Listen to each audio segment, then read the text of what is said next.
यशवा मशियाक में मेरा आप सबको शबा शलोम। यहोवा आपको बहुत सारी आशीषें और बरकतें दे। हम इज़राइल के लिए, यरूशलेम के लिए प्रार्थना करें कि मेरा यहोवा इज़राइल को, यरूशलेम को शलोम की आशीषें दे, और इज़राइल की जो खोई हुई भेड़ें हैं वो यशवा मशियाक के नाम से बचाए जाएं, और यहोवा एलोहीम उन सब का उद्धार करे, उन सब के ऊपर दया करे। यशवा मशियाक के नाम से हम मांगते हैं, आमीन। तो प्रिय अजीजों, मैं धन्यवाद देता हूँ अपने अदरोही यहोशू मसीह का आज के सुंदर और अच्छे समय के लिए। और सच में हमें प्रार्थना करनी है इज़राइल के लिए, यरूशलेम के लिए, क्योंकि यहोशू मसीह ने कहा कि ए यरूशलेम कितनी बार मैंने चाहा कि जैसी मुर्गी अपने बच्चों को अपने पंखों के नीचे ले लेती है, मैं भी तुझे अपने पंखों के नीचे ले लूं।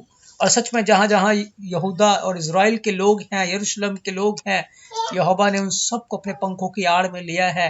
और बाइबल बयान करती है कि यरूशलेम की शांति के लिए प्रार्थना करो कि उसके प्रेमी कुशल से रहे, और उसके शहर पनाहों के भीतर शांति हो, और उसके महलों में कुशल हो। और सच में जब हम प्रार्थना करते हैं तो हम अपने लिए, अपने परिवार के लिए, अपने जीवनों के लिए प्रार्थना करते हैं, और यहोवा के वचन की आशीषों को, यहोवा एलोहीम के वचन के ब्लेसिंग्स को हम अपने जीवन के ऊपर लेकर आ जाते हैं। प्रिय अजीजों, तो मेरा अदरोही आपको बहुत सारी आशीषें और बरकतें दे। और आज का जो हमारा विषय है कि यहोवा की बुद्धि की आत्मा का रहस्य, इसके विषय में आज हम सीखने जा रहे हैं। यहोवा की बुद्धि के विषय में, उसकी बुद्धि की आत्मा के विषय में आज हम बाइबल से सीखेंगे। और मैं विश्वास करता हूं कि हम बहुत सारी आशीषों को, बरकतों को हासिल करेंगे, क्योंकि याद रखें यहोवा एलोहीम ने आकाश और पृथ्वी की जो रचना है, और जो कुछ भी आप इस पृथ्वी के ऊपर बना रहे हैं, देख रहे हैं, इन सब की सृष्टि, इन सब बातों की रचना यहोवा अब्बा ने बुद्धि की आत्मा के द्वारा किया है, बुद्धि की आत्मा के द्वारा। और इन सब का अंत भी बुद्धि की आत्मा के द्वारा ही होगा। और याद रखे, कलीसिया की स्थापना, कलीसिया की नींव भी इसी बुद्धि की आत्मा के द्वारा रखी गई है। प्रिय यीशु, और जिन जिन के अंदर ये बुद्धिमानी की आत्मा है वो यहोवा के राज्य में चले जाएंगे। और जिन्होंने इस बुद्धिमानी की आत्मा को तुच्छ जाना, जिन्होंने इस बुद्धिमानी की आत्मा से वैर किया, वो इसी दुनिया में रह जाएंगे। प्रिय चीजों, और आग और गंधक की झील के अंदर वो फिर अपने आप को एक दूसरे को कोसते रहेंगे। इसलिए आज हम इस बुद्धिमानी की आत्मा के विषय में सीखें।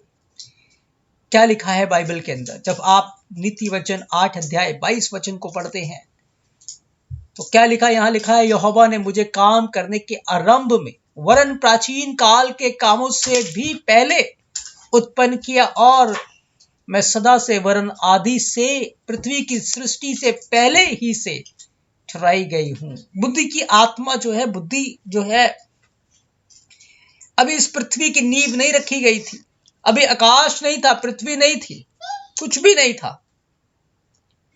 सबसे पहले लिखा है यहोवा ने यदि कुछ बनाया तो वो बुद्धि है, बुद्धि की आत्मा है। प्रिय यीशु, क्योंकि जब आप नीति वचन को पढ़ते हैं तो लिखा है कि घर बुद्धि से बनता है, और यहोवा पिता ने, यहोवा एलोहीम ने घर को बनाने से पहले, आकाश और पृथ्वी को बनाने से पहले बुद्धि को बनाया। उसने बुद्धि को सबसे पहले रखा, बुद्धि की आत्मा को सबसे पहले रखा। क्योंकि जो बुद्धि की आत्मा है, जब आप नीति वचन 8 अध्याय को पढ़ेंगे तो लिखा है, एक प्रधान कारीगर के समान इन सारे कामों में वो बहुत महत्वपूर्ण रोल को अदा कर रहा था। क्योंकि यहोवा ने जब आकाश की नींव डाली, आकाश को ताना, पृथ्वी की नींव डाली, समुद्रों की सीमा ठहराई, गहरे सागर के ऊपर आकाश मंडल ठहराया, आकाश के अंदर पक्षियों को बनाया, समुद्र के अंदर मछलियों को बनाया, ये सारी बातें करने वाला यहोवा की बुद्धि की आत्मा था। प्रिय यीशु, उसकी बुद्धि की आत्मा थी। और ये सारी बातें यहोवा ने कैसे की? बुद्धिमानी की आत्मा के द्वारा सारी बातें की। समुद्रों की नींव उसने रखी, पहाड़ों को, उसने कैसे बनाया और कैसे उसने मानव जाति की रचना की, यहोवा की बुद्धि की आत्मा के द्वारा। प्रिय अजीजों, यहोवा ने इन सबसे पहले बुद्धिमानी की आत्मा को रखा, बुद्धिमानी की आत्मा को रखा और बुद्धि की आत्मा के द्वारा ये सारी बातों को की गई।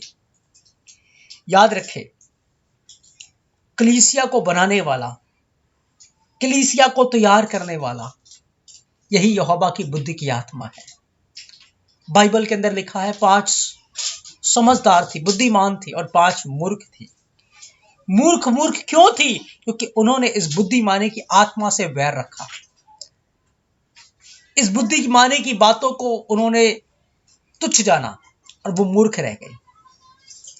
बुद्धिमान जो कुंवारियां थी, उन्होंने इस बुद्धि की आत्मा से प्रेम रखा, इस बुद्धि की आत्मा को अपने जीवन में रखा, आदर किया, इसकी बातों को माना और क्या हुआ? वो बुद्धिमान बन गई, बुद्धिमान बन गई। और यहोवा ने, यशूआ मसीह ने उनके लिए दरवाजे खोल दिए और वो दूल्हे के साथ रहने के लिए चली गई। आज हमें अपने जीवन के अंदर ये गौर करना है कि क्या हमारे अंदर ये बुद्धि का आत्मा है या हम इस बुद्धिमानी की आत्मा के बगैर ही डोल रहे हैं। याद रखें, यह बुद्धि का आत्मा हमें हमेशा कायल करता है। यह बुद्धि का आत्मा हमेशा हमें बुराई से हटने की सलाह देता है। यहोवा के वचन के अनुसार बने रहने के लिए यह बुद्धि का आत्मा हमारी अगुवाई करता है। जब आप यशाया 11 अध्याय उसके 1 से 2 वचन को पढ़ेंगे तो यहां यह बुद्धि की आत्मा का जिक्र है। वहां बताया गया है कि यशे की ठूंठ में से एक डाली फूट निकलेगी और उसकी जड़ में से एक शाखा निकलकर फलवंत हो जाएगी और यहोवा की आत्मा, बुद्धि और समझ की आत्मा उसके ऊपर आकर ठहर जाएगी। यहोवा की बुद्धि की आत्मा, क्योंकि यहोवा एलोहीम जो कुछ भी करता है, जो भी वो काम करता है, वो कैसे करता है? इस बुद्धि की आत्मा के द्वारा करता है। बिना बुद्धि की आत्मा के द्वारा वो कुछ भी नहीं करता। लेकिन याद रखिए, हम काम कैसे कर रहे हैं? मूर्खताई की आत्मा भी है और बुद्धि की आत्मा भी है। मूर्ख लोग कौन है? जो इस बुद्धि की आत्मा से नफरत करते हैं और दुष्ट के द्वारा उनके जीवन में एक मूर्खताई की आत्मा काम कर रही है। यह मूर्खताई की आत्मा इंसान को नाश की कगार के पास ले जाती है, लेकिन बुद्धि की आत्मा हमेशा उसे पाप के विषय में कायल करती है। यीशु मसीह ने कहा, जब रूह का दोष तुम पर आएगा, वो तुम्हें कायल करेगा और सच्चाई का मार्ग बताएगा, वो तुम्हें कायल करेगा। याद रखिए, जब आप बाइबल के अंदर पढ़ते हैं, जब यहोवा ने मूसा को जब मिलाप वाला तंबू बनाने की आज्ञा दी थी और मिलाप वाले तंबू को जब उसने सारा नमूना दिखाया, अब उस सारे काम को करना है और उस काम को करने के लिए यहोवा एलोहीम ने कुछ व्यक्तियों को चुना। उनके विषय में लिखा है कि उनको बुद्धि देने वाली आत्मा से परिपूर्ण कर दिया, बुद्धि की आत्मा से उनको फिल कर दिया और फिर वो यहोवा के घर के निमित्त काम करने लगे, यहोवा के वस्त्रों को बनाने लगे, याजकाई के वस्त्रों को तैयार करने लगे, मिलाप वाले तंबू की सारी सामग्री को, उसके सारी चीजों को वो तैयार करने लगे। वो यहोवा के घर को तैयार करने लगे। कौन तैयार करने लगे? जिनके अंदर यहोवा की बुद्धि देने वाली आत्मा थी। और आज भी क्या हो रहा प्रिय अजीजों, बाइबल में बयान लिखा है कि हम यहोवा का मंदिर हैं, उसके टेंपल हैं। उस समय जब बुद्धि का आत्मा बसलेल के ऊपर आया तो बसलेल यहोवा के काम को करने लगा। और आज जिनके जीवन में यहोवा की बुद्धि की आत्मा है, वो यहोवा के टेंपल को, यहोवा के मंदिर को तैयार कर रहे हैं, और जिनके अंदर मूर्खताई की आत्मा है, वो उसको बिगाड़ रहे हैं।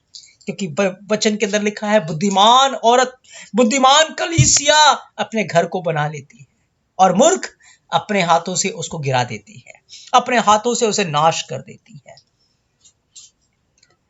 इसलिए प्रिय अजीजों, जब बसलेल यहोवा के काम को कर रहा था, यहोवा उसका काम कर रहा था। आपने बहुत बार इस दुनिया में रहते हुए बातें सुनी है कि इंसान क्या लाया है और क्या ले जाएंगे। खाली हाथ आए थे और खाली हाथ चले जाएंगे। लेकिन याद रखें, बाइबल ये बयान नहीं करती, ये बाइबल की टीचिंग नहीं है, ये बाइबल की शिक्षा नहीं है कि हम खाली हाथ आए थे और खाली हाथ चले जाएंगे। लेकिन याद रखें, जिनके अंदर बुद्धिमानी की आत्मा है, जो बुद्धि की आत्मा के अनुसार चलते हैं, वो खाली हाथ तो जरूर आए थे लेकिन भरे हुए हाथ जाएंगे। क्योंकि जब आप प्रकाशित वाक्यात 14 अध्याय 13 वचन को पढ़ते हैं, लिखा है, धन्य है वो जो यहोवा में मरते हैं। हाँ, उनके काम जो बुद्धिमानी की आत्मा के द्वारा उन्होंने इस पृथ्वी के ऊपर किया, उनके साथ चले जाएंगे और उनको उस काम का रिवार्ड मिलेगा, प्रतिफल मिलेगा। प्रिय यीशु, हमारे काम जो कुछ भी आज हम मसीह में कर रहे हैं, इस हैकल को बनाने के लिए, इस टेंपल को तैयार करने के लिए, अपने इस जीवन रूपी मंदिर को तैयार करने के लिए, जो कि यहोवा का मंदिर है, जो कुछ भी हम कर रहे हैं वो सब हमारे साथ चले जाएंगे। उस समय इस मंदिर को तैयार करने के लिए लोगों ने बलिदान चढ़ाए, लोगों ने भेंटें लाकर दी, लोगों ने भिन्न भिन्न प्रकार से काम किया। किसके लिए? ताकि मंदिर तैयार हो जाए। और ये सारी बातों को कराने वाला कौन था उनके जीवन में? ये बुद्धि की आत्मा था। आज क्या कर रहे हैं? आज मसीह लोग चोरियां कर रहे हैं, दशमांश की चोरी कर रहे हैं। यहोवा को, जो यहोवा का है उसको यहोवा को नहीं देते। आज मसीह लोग क्या कर रहे हैं? समय की चोरी कर रहे हैं। प्रार्थना का जीवन डल हो चुका है, आराधना का जीवन डल हो चुका है, विश्वास योग्यता का जीवन डल हो चुका है। और वो ऐसा सोच सोचकर कि हम दशमांश को बचाकर हम बहुत अच्छा काम कर रहे हैं, हम बीज नहीं बो रहे, हम यहोवा के लिए इन सारी चीजों को नहीं कर रहे, वो क्या सोचते हैं? वो मूर्खताई का काम कर रहे हैं। और क्या कर रहे हैं? यहोवा का टेंपल बनने नहीं दे रहे, यहोवा के मंदिर को तैयार नहीं होने दे रहे। ऐसा करके क्या कर रहे? मूर्खताई का काम कर रहे, बुद्धि की आत्मा से नहीं भरे हुए। क्योंकि बुद्धिमानी की आत्मा क्या है? वो यहोवा का भय है। बुद्धिमानी का आत्मा, लिखा है, यहोवा का भय बुद्धि का आरंभ है। और यहोवा को जानना ही बुद्धि और समझ है। उसके पवित्र वचन को जानना और मानना, यही बुद्धि है। प्रिय यीशु, क्या हम उसके वचन को जानते हैं? क्या हम उसके वचन को मानते हैं? क्या हम उसके वचन के अनुसार चलते हैं? क्योंकि यदि आपके अंदर बुद्धि का आत्मा है तो हर समय हर पल आपको पाप के विषय में घायल करता रहेगा कि मेरे बच्चे, ये काम तुझे नहीं करना, ये काम तुझे नहीं करना। आप बुराई से दूर भागेंगे, आप पाप से दूर भागेंगे और आप वचनों में अपने जीवन को लौलीन रखेंगे, क्योंकि बुद्धि का आत्मा ये सारे काम करता है। प्रिय यीशु, लिखा है बाइबल के अंदर, जब व्यवस्था विवरण 34 अध्याय 9 वचन को आप पढ़ते, लिखा, नून का पुत्र यहोशू बुद्धिमानी की आत्मा से परिपूर्ण था, क्योंकि मूसा ने उस पर अपने हाथ रखे थे। कान परिपूर्ण था। यहोशू यहोवा की बुद्धिमानी की आत्मा से परिपूर्ण था और यहोवा ने उसको क्या आज्ञा दी थी कि तेरे जीवन भर कोई तेरे सामने ठहर नहीं सकेगा। यहोशू 1 अध्याय 5-6 वचन, जैसे मैं मूसा के संग रहा वैसे तेरे संग भी रहूंगा और ना तो तुझे धोखा दूंगा ना तुझे छोड़ूंगा। बस 7 वचन में लिखा है, इतना हो कि तू हियाव बांध कर बहुत दृढ़ होकर जो व्यवस्था मेरे दास मूसा ने तुझको दी उन सब के अनुसार करने में चौकसी कर। ये बुद्धि की आत्मा की बातें थी। यहोवा ने बताया कि जब तू इस बुद्धिमानी की आत्मा में बना रहेगा, और कैसे बना रहेगा? जो व्यवस्था, जो आज्ञाएं मेरे दास मूसा ने तुझको दी है, जब उसके अनुसार तू करने की चौकसी करेगा, उससे न दाएं मुड़ेगा न बाएं मुड़ेगा, और जहां जहां तू जाएगा वहां फिर तेरा काम सफल हो जाएगा। व्यवस्था की यह पुस्तक तेरे चित्त से, तेरे होठों से कभी भी उतरने ना पाए। बुद्धिमानी की आत्मा है प्रिय चीजों, जो हमें बार बार क्या करेगा? वचन के अंदर हमारे मन को लेकर जाएगा, वचन के अंदर हमारे दिमाग को लेकर जाएगा, हमारे ध्यान को लेकर जाएगा। और जब हम रात में भी होंगे, हम बिस्तर के ऊपर होंगे, हम सुबह उठेंगे, हम चलते फिरते होंगे, वचन की बातें हमारे माइंड में चलती रहेंगी, हमारे दिमाग में चलती रहेंगी। ये किसके काम है? ये बुद्धिमानी की आत्मा के काम है। मूर्खताई की आत्मा क्या करेगा? आपको भिन्न भिन्न प्रकार की टेंशनों से भर देगा, आपको भिन्न भिन्न प्रकार के कामों में बिजी कर देगा, आपको वचन से दूर ले जाएगा, आपको प्रार्थना से दूर ले जाएगा, आपको आराधना से दूर ले जाएगा, आपको संगति से दूर ले जाएगा, आपको दशवांश देने से रोकेगा, आपको बीज बोने से रोकेगा, आपको यहोवा का मंदिर तैयार करने से रोकेगा। और आप तो दुनिया भर की चीजें इकट्ठा तो कर रहे हैं, लेकिन याद रखें छेद वाली थैली में डाल रहे हैं, वो अपने लिए आपके लिए यूज नहीं होगा। आज बहुत सारे लोग ऐसे कर रहे हैं। ये कौन करता है? ये मूर्खताई की आत्मा के काम है। पर यहोवा की बुद्धिमानी का आत्मा, जो वचन है, यहोवा की आज्ञाएं है, यहोवा की शिक्षा है, हो आपको उस शिक्षा में, उस वचनों में लौलीन रखेगा। यहोशू ने यही काम किया, वो क्योंकि यहोवा की बुद्धिमानी की आत्मा से परिपूर्ण था, और यहोवा की बुद्धिमानी की आत्मा उसको वचन में लगा कर रखा।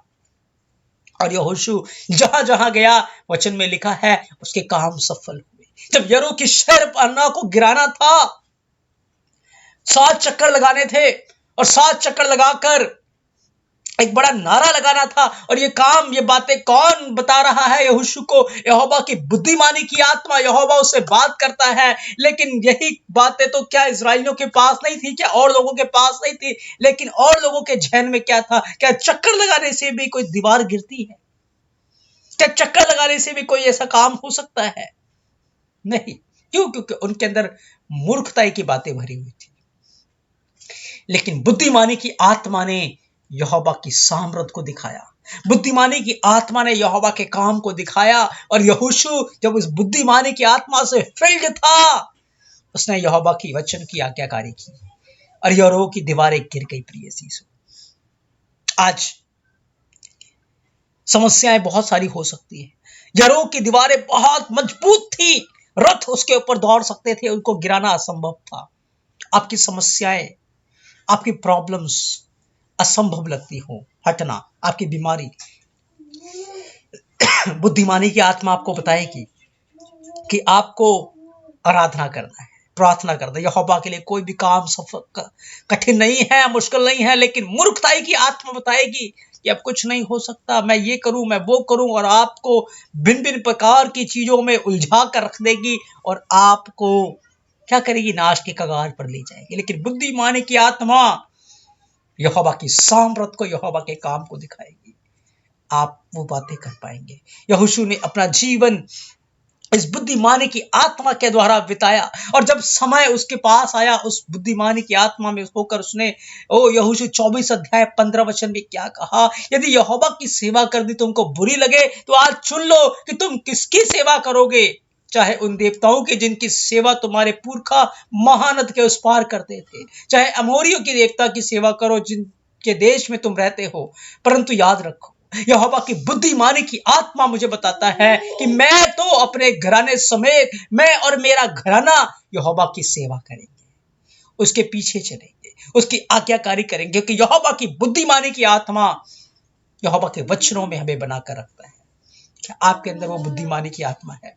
आज से उस बुद्धिमानी की आत्मा को अपने जीवन में ले। प्रिय जीसो, आज से वचन के अनुसार चलने के लिए अपने मन को सेट करें, अपने मन को कायम करें। यहोवा के वचन को अपने मन के उत्तम और भले भंडार में, अपने उत्तम मन के अंदर रखें, उसके ऊपर मनन करें, क्योंकि यहोवा की बुद्धिमानी की आत्मा आपको यहोवा के मंदिर को तैयार करने के लिए आपकी मदद करेगा।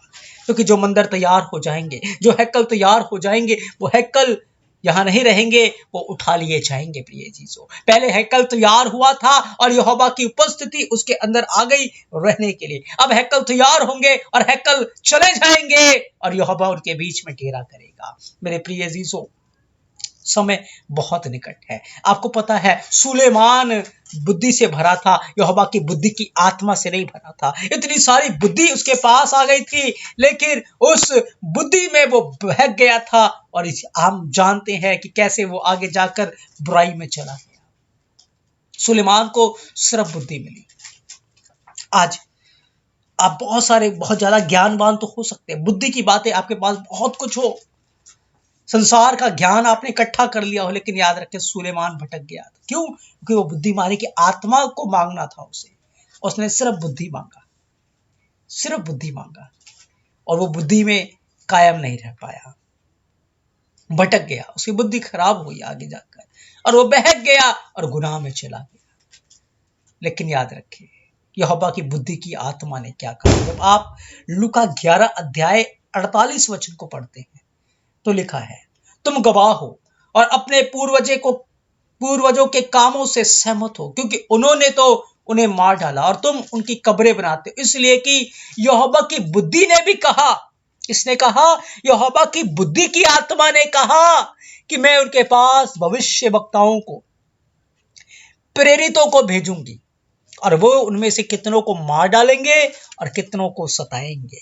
ये सारी जो बातें आज सुसमाचार का फैलाव हो रहा है, भविष्यवक्ता आए, भविष्यवक्ताओं का लहू बहाया गया, यीशु मसीह आए, कलीसिया के उद्धार का जो कार्य है और आज भी वो कैसे धीरज धर रहा है, कैसे वो हमें मौका दे रहा, तैयार कर रही, सारी बातें बताने वाला, ये सारी चीजों को कराने वाला कौन है?